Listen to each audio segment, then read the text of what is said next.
내란 수계 혐의를 받고 있는 윤석열 대통령 측의 석동원 변호사가 오늘 오전에 외신 기자들 만나서 입장을 밝혔는데 윤 대통령은 내란죄에 대해서는 생각해 본 적도 동의할 수도 없다. 생각과 견해를 밝혀야 할 절차가 있다면 직접 할 의지가 있다고 밝혔어요. 당당한 입장이다. 국민 여러분들을 놀라게 하고 충격을 느끼게 한 데 대해서는 송구한 마음이 있지만 앞으로 쟁점이 될 현안에 대해서는 시시비비 가려야 한다는 입장이라는 거예요. 자, 그러면 내란이 아니라고 얘기하는데 내란은 무엇이냐? 국헌문란을 목적으로 폭동을 일으킨 죄가 내란입니다. 형법 87조고요. 그럼 국헌문란은 뭐냐? 강압으로 국가기관의 기능을 못하게 하는, 막는 것. 그것이 바로 국헌문란이에요. 합법적인 폭력적인 수단을 갖고 있는 군을 동원을 해서 국회가 기능을 못하도록 했잖아요. 반헌법적이고 불법적으로 그러한 일을 저질렀잖아요. 선관위 개헌군이 들어가서 서버 확보를 한다고 했잖아요. 그리고 정치활동 하지 못하도록 포고령에 내세웠고 국민의 기본권, 언론의 자유 다 본인들이 제한하겠다고 했잖아요. 그럼 이게 내란죄지 이걸 내란죄가 아니라고 생각하는 사람들의 법률적인 판단과 인식이 상당히 의아스럽다라고 좀 말씀을 드리고요. 석동현 변호사가 이런 얘기도 했죠. 체포 명령을 왜 하겠는가? 정치인들 체포 명령 왜 하겠는가? 이러는데 했다면서요. 그 군인들이 나와서 다 주장을 하고 증언을 해줬잖아요. 한동훈 대표도 본인 사살 위협, 생명 위협을 받았다라고 증언을 했지 않습니까? 그러니까 이분이 뭘 알고 이렇게 변론을 하는 것인지 아니면 윤석열 대통령과 만나서 교감하에 이런 입장을 정리한 것인가? 라는 좀 의심은 들지만 지금까지 관련된 당사자들의 증언과 여러 가지 정황적인 증거를 보면 내란죄가 아니다. 체포를 명령을 내리지 않았다. 이렇게 보기는 어렵다라는 생각이 듭니다.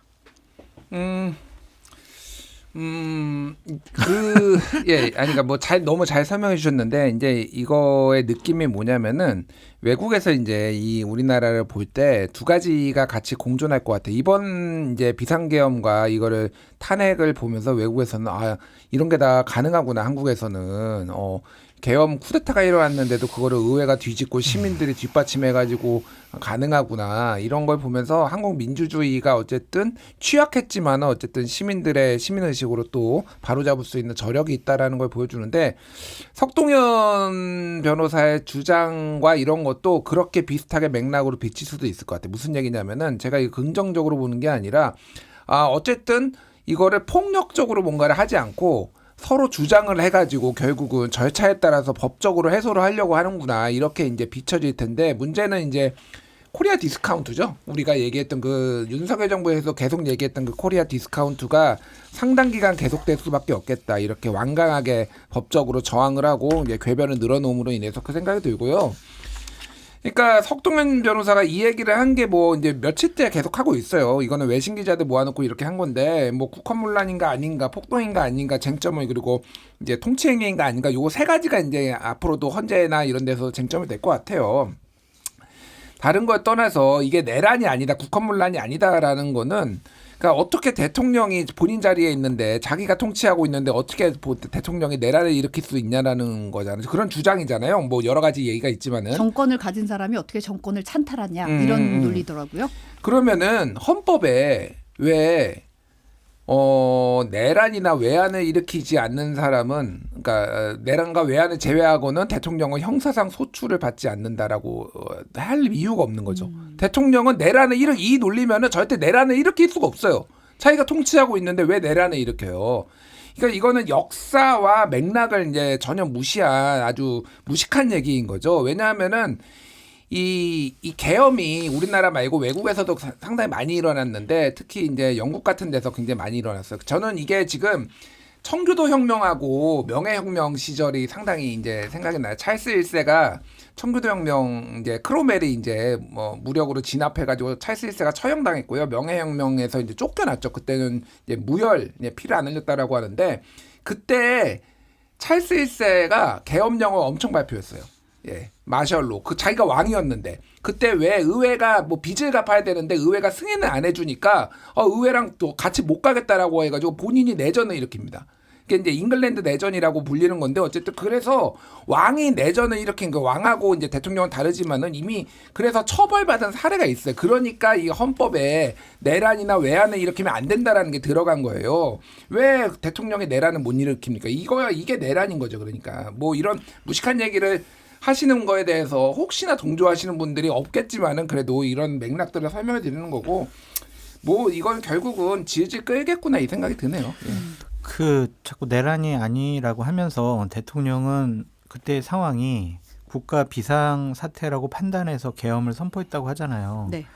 그러니까 자의적으로 그렇게 그냥 생각만 하는 것은 뭐 큰 문제가 없을 거는 같은데 권력을 가진 분이 그런 식의 헌법과 법률에 규정되어 있지 않은 계엄 선포는 말이 안 된다라고 말씀을 드리고 전시는 뭐 전쟁이 일어나는 거고 사변에 대해서 좀 말씀을 드려볼게요. 사변은 사람의 힘으로는 피할 수 없는 천재지변 그리고 전쟁까지는 이르진 않았지만 경찰력 가지고는 막을 수 없는 그런 소요 사태 그리고 다른 나라가 선전포고 없이 전쟁을 일으켰을 때 이걸 사변이라고 하거든요. 네. 그러니까 전쟁도 아니었고 사변도 아니었잖아. 그럼 비상계엄을 어떻게 선포하냐고요. 그럼 자기가 생각하기에 비상이니까 비상계엄 선포해야지. 이렇게 하면 다 되는 거예요. 대한민국은 헌법과 법률에 의해서 제도적으로 시스템적으로 운영되는 나라지 통치자의 본인의 생각과 판단만으로 이루어지는 나라가 아니다라고 다시 한번 말씀드립니다. 석동현 변호사가 전 세계에 전파될 기자회견을 통해서 나 내란합니다 하는 내란이 어딨냐라고 했어요. 근데 불쏘시개님이 국회에 군인이 총 들고 들어왔는데 전 국민이 꿈을 꾼 거냐. 이것도 생중계된 장면 아니잖아요. 사실은. 국회에 총 들고 국민을 상대로 총을 겨눈 이 장면도 사실 모든 국민이 보고 전 세계가 보고 있었거든요. 근데 저는 이 부분도 좀 약간 의아한 게 석동현 변호사가 사실 SNS에 네. 본인이 공식적으로 윤석열 대통령 측을 대변한다기보다 어느 정도 교감하고 조언을 주고받는 사이에서 기자분들의 문의가 너무 많으니까 일일이 답하기 힘들어서 간략한 형태의 질의응답을 하는 거다. 공식 입장이 아니다. 이러면서 오늘 오전에는 외신, 오후 2시에는 서울 고등검찰청 앞에서 내신 기자들 상대로 입장을 밝히겠다고 한 거거든요. 근데 저는 이분이 변호사고 그런데 변호인단도 아니고 그런데 공식 입장도 아닌데 또 만나서 이 얘기를 하고 이 과정이 좀 납득이 안 돼요. 왜 이렇게 하는 거죠, 근데? 이렇게 가야지 내란죄를 피할 수가 있다. 형량을 낮출 수 있다라고 공개된 법률적인 조언을 하는 것이 아니냐 좀 그런 생각이 들고요. 여론전인가요? 그럼 이렇게 여론전도 있을 수 있고 그냥 보니까 석동현 변호사가 직접 윤석열 대통령과도 소통하는 것 같지는 않아요. 여기서 보면은 윤석열 대통령 측을 대변한다. 윤석열 대통령을 대변하는 것도 아니고 윤석열 대통령 측을 대변한다기보다는 그냥 교감이다. 필요한 만큼 텔레파시를 소통하고 있다. 뭐 이런 얘기도 했어요. 하기는. 그럼 직접 하는 건 아니라고 보여지거든요. 이렇게 측하고 뭐 이렇게 얘기를 하는 거 보면 그러면은 본인이 생각하기에 내란은 아닌 것 같고 이러한 법률적인 대응과 논리로 내란죄를 피해가세요라고 공개적으로 뭐 얘기하는 것이 아니냐, 공개적인 변론하는 것이 아니냐 그런 생각이 듭니다. 일종의 저는 여론 내전 뭐 이런 느낌이 들어요. 그러니까 이게 진영 대 진영 싸움으로 보려는 것 같은데 논리가 있어야 되잖아요. 그러니까 윤석열이 무죄다라는 거를 주장하기 위해서는 논리가 있어야 되니까 그거를 하는 거지. 이게 물론 이제 재판에서도 쓰이겠지만은 제가 보기에는 지금 윤석열 이 계엄과 이 내란을 지지하는 한 뭐 10% 정도의 극우 유튜버 뭐 이쪽에 지금 정확하게 이런 논리들을 지금 설파해주기 위해서가 아닌가 저는 그렇게 그렇지. 보여요. 맞아. 그래서 이제 이렇게 싸워라, 이런 논리로 싸워라라고 지금 던져주는 것 같고. 그래서 걱정이에요, 사실. 이게 좀 원만하게 해결되면 좋을 텐데 결국은 이게 더 큰 분열로 이어질 것 같고 사실 박근혜 대통령이 정말 잘못했지만은 잘한 점이 있다라면은 본인의 잘못을 굉장히 빠르게 인정을 하고 이거에 대해서 구구절절하게 변명하지 않았다라는 거잖아요. 근데 윤석열은 최악의 길로 가고 있다. 역대 대통령 중에서 이 정도 최악의 인물이 있나 저는 그 생각이 듭니다. 그러니까 계속 똑같은 입장을 견지하는 것 같아요. 그러니까 국무회의를 하면은 장관들 국회 가서 싸워라 막 이러잖아요. 그러니까 본인도 지금 내가 뭘 잘못했어. 나는 할 일을 했을 뿐이야. 그렇게 계속 주장하는 것 같습니다. 근데 사실은 지금 속속 드러나고 있는 추가 정황들이 얼마나 심각한 사태였는지를 보여주는 정황들이 지금 나오고 있는데요. 12.3 그 비상계엄 선포 당시에 HID 북파공작원 특수부대 역할이 무엇이었나 이 부분이 사실 의문이었잖아요. 그런데 오늘 더불어민주당 김병주 의원이 아침에 김종배 시선 집중에서 HID 요원들의 첫 번째 임무가 선관위 핵심 실무자 30명을 무력으로 제압하고 케이블 타이로 손 발목을 묶은 뒤 복면을 씌워서 수도방위 사령부 비원 벙커로 데려가는 지침을 주면서 명단까지 불러줬다고 폭로를 했어요. 제보를 받았다는 건데 본인도 믿기지가 않아서 확인을 좀 해봤는데 참석 회의장에 있던 인원들의 제보도 받았다는 겁니다. 어떻게 보세요?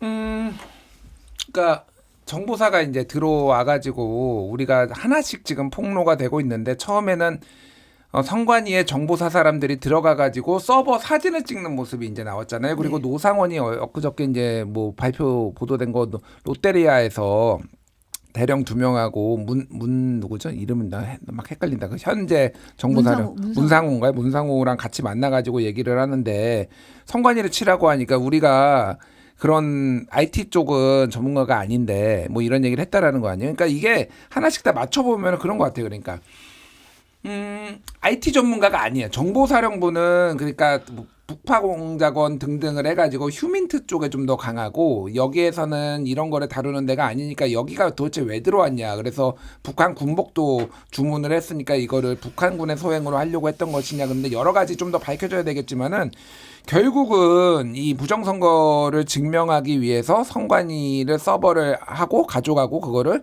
그리고 또 하나 선관위 사람들을 데려가고 그런 다음에 이 사람들을 소위 말해서 족쳐가지고 자백을 받아내려는 게 아닌가 뭐 이렇게밖에 보일 수 없어요.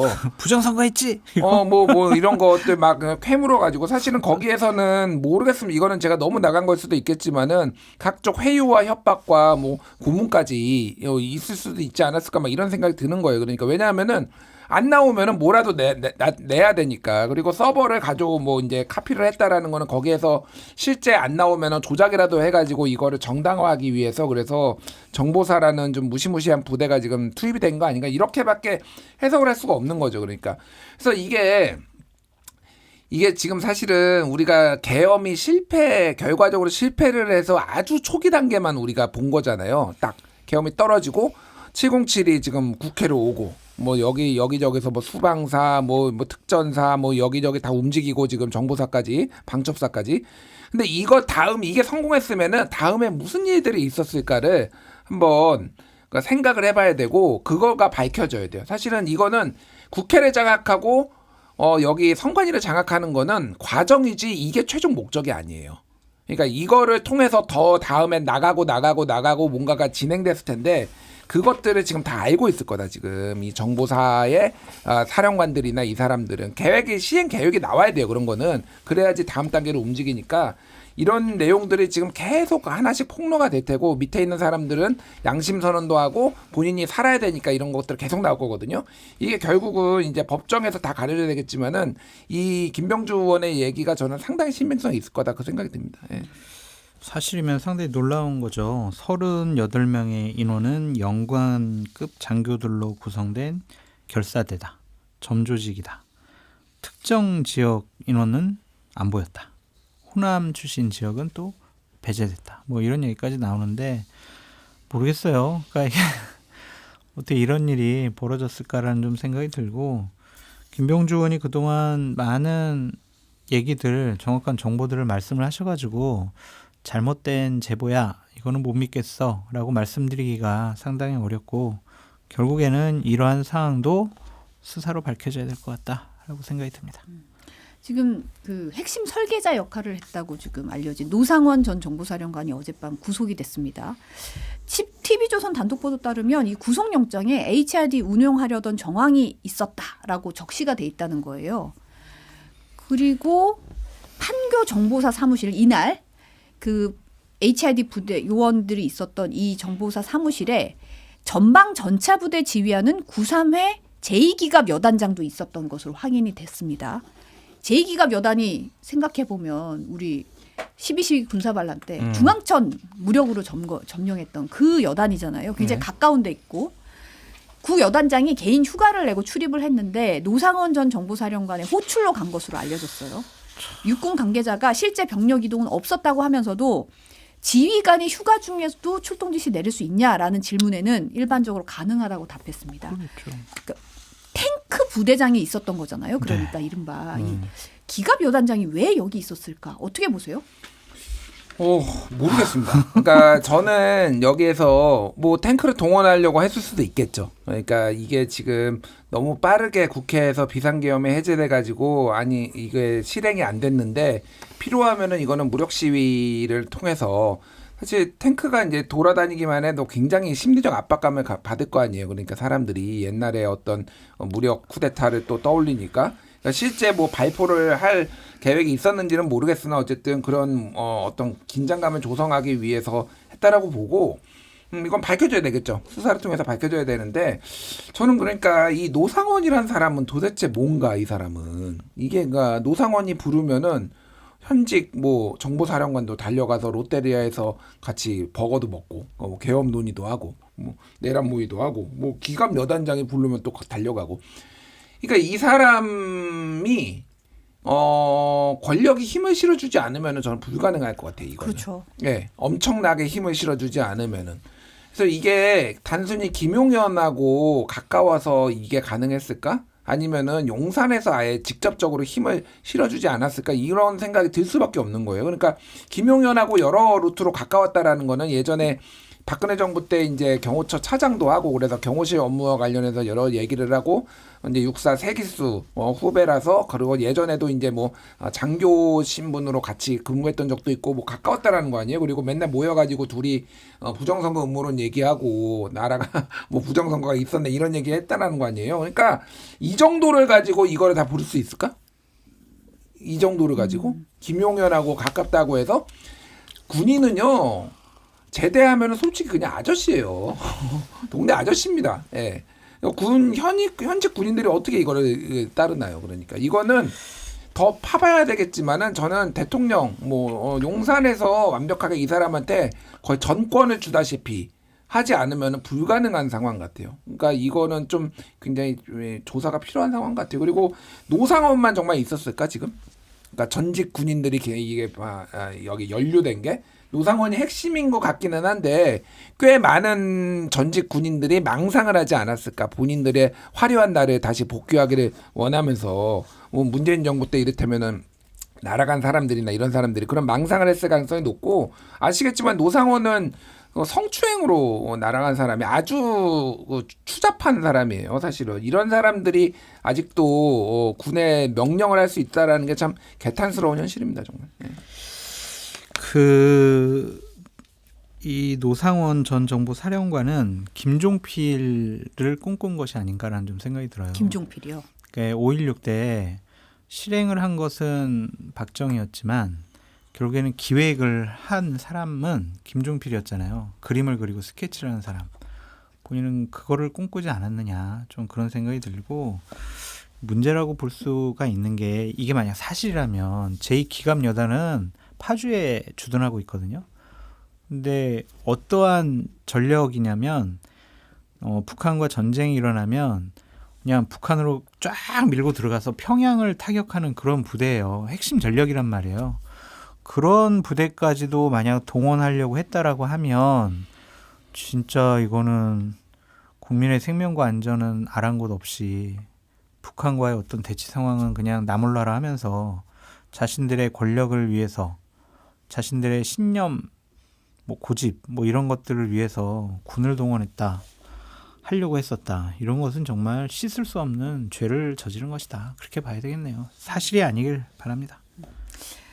채널A가 비상계엄 있었던 그날 한동훈 당시 대표가 국회로 이동 중에 한 여권 관계자로부터 국회로 가면 목숨이 위험하다. 체포될 거고 목숨이 위험할 수도 있으니 은신처에 좀 숨어 있으라는 전화를 받았는데 설마 이러면서 갔다는 얘기를 측근들에게 했다.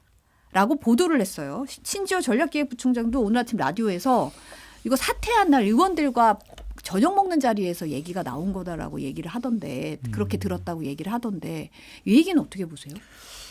보도되지 않은 그러한 얘기는 훨씬 더 자극적이고 위험했다라고 볼 수밖에 없어요. 그러니까 김어준 씨가 얘기한 사살과 관련해서 한동훈 전 대표가 상당히 위험을 느낀 것이 아니냐라는 좀 생각이 들고 2명의 관계자들로부터 이런 얘기를 들었다고 하더라고요. 그러니까 한 명은 이제 홍장원 국정원 제2차장, 제1차장인가요? 하여튼 제1차장. 네. 국정원 차장한테 듣고 한 명은 이제 대통령실 관계자로부터 이 사실을 좀 전해 들은 것 같아요. 그래서 양쪽에서 똑같은 얘기를 하니까 상당히 본인으로서는 사실이구나, 맞구나 이제 그러한 생각을 한 것 같고 어쨌든 12월 3일 비상계엄이 선포되기 전에 윤석열 대통령과 상당히 격한 전화를 좀 주고받은 것 같습니다. 격한 통화요. 그러니까 뭐 일방적으로 뭐 두드러 맞았겠죠. 뭐 그런 것들을 보면 실질적으로 윤석열 대통령이 한동훈 대표에 대해서 상당한 위해를 가하려고 한 것이 사실이 아닐까 그런 생각이 좀 들고요. 한동훈 대표의 폰이 좀 아이폰이라 하더라고요. 그래서 자동 녹음이 안 되는데 만약 이것이 녹음이 되어 있다면 뭐 수사기관에다가 좀 제출하든지 아니면은 어제 채널A 기사를 보니까 약간 좀 밋밋하더라고요. 그동안 나왔던 거를 그냥 정리해서 쓴 것 같은데 좀 위험스러워서 더 구체적인 사항은 보도하지 않았다. 좀 그렇게 읽혀집니다. 그러니까 뭐 체포를 하라고 했을 정도면 사실은 여당은 다 야당이거나 시민사회 뭐 이런데 여당 딱 한 명 들어가 있잖아요. 지금 한동훈 그때 체포 명단 14명인가 그 명단 중에 그러니까 한동훈 대표 입장에서는 뭐 어떤 식으로든 굉장히 위협감을 느꼈겠죠. 이게 뭐 김어준 씨가 얘기한 그 사살 뭐 이거랑 연관이 있는지는 저는 모르겠습니다. 그러니까 근데 뭐 구체적으로 정황이 나왔으니 한동훈 입장에서는 이게 목숨이 위험할 수 있다가 반드시 이게 그 김어준이 얘기했던 사살인지 아니면은 일단 잡아가지고 뭐 고문을 할 수도 있는 거고 무슨 일이 벌어질지 모르는 거니까 여러 가지 위협을 느꼈고 그래서 그때 그 최고위원회의에서 이제 비장한 표정으로 자기가 정보를 받아서 이렇게 체포하려고 했다라는 거를 확인했다라고 얘기를 했잖아요. 그러니까 그 비슷한 맥락 같아요. 그래서 뭐 더 확인이 돼야 될 필요가 있지만은 전체적으로 크게 틀린 말은 아닌 것 같아요. 그러니까 한동훈 대표가 그렇게 그래서 단호하게 당대표의 목숨이 좀 체포가 되려고 했는데도 여기에서 의원들한테 여기에서 지금 탄핵을 찬성하느냐 반대하느냐 뭐 이런 얘기도 그때 했잖아요. 의원들 앞에서. 그러니까 이런 정황들을 좀 우리가 뭐 볼 수가 있는 거죠. 근데 어쨌든 참 그런데 쫓겨났네요. 한동훈 대표가. 참. 그러니까 이제 우리가 이제 어렸을 때 막 싸우면은 격해가지고 막 니네 뭐 다 죽여버릴 거야 막 이렇게 막 격한 말들이 나오잖아요. 여기는 추측인데 그러한 얘기를 듣지 않았을까. 그래서 생명의 실질적인 위협을 느끼지 않았을까 그런 생각이 좀 듭니다.